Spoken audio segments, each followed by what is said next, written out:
Y aquí en Euskadi, pues, estaba desconectado. Y había un hombre de los que vinieron de Rusia, un tal Joaquín Moreno,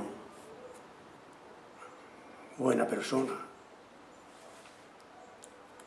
Y un día, yo a ese hombre lo veía todos los días paseando con el periódico, un hombre harto, con el pelo blanco, que un hijo vive aquí, ya te diré quién es. Y entonces, un buen día, viene un chaval y se me acerca. Dice, ¿tú no serás Antonio Cabello, no? Digo, sí. ¿Qué pasa algo? No, hombre, no. Y yo a usted no le conozco para nada. Dice, no, es que yo pertenezco a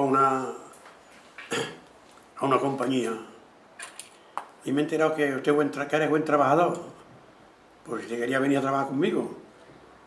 Digo, ¿y cómo le llaman a esa compañía? Dice, a esa compañía le llaman El Obispero. Digo, salud, camarada, ya nos saludamos. Y digo, bueno, ¿tú qué? ¿Estás aquí en Durango? Yo no tengo pueblo, ni paro en ningún sitio. Digo, ¿cómo te llamas? Yo no tengo nombre. Dice, lo mismo que desde aquí para adelante tú tampoco vas a tener nombre. Entonces, claro, me quiso decir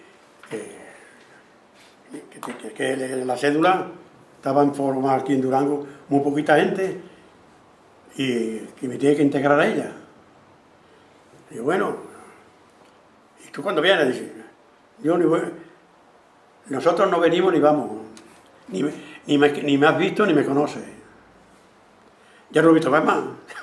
¿Lo has visto más? Entonces, venía uno de Bilbao ya, vino uno de Bilbao, conectado, y éramos más que tres.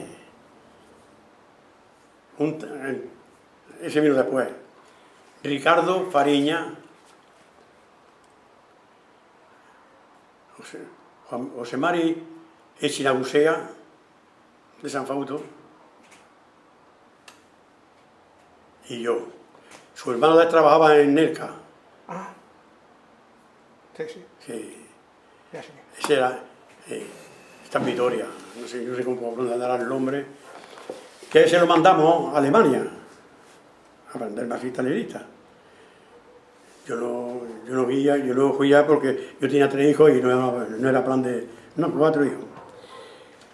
Y bueno, pues ya formamos eso, el chaval lo mandamos a Alemania, que cuando de aquí de Euskadi se mandaron bastantes. Y cuando regresaban, ahí en la frontera, en Francia, todos me los cogían.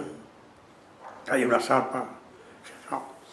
Y este le dijo, Joaquín Moreno,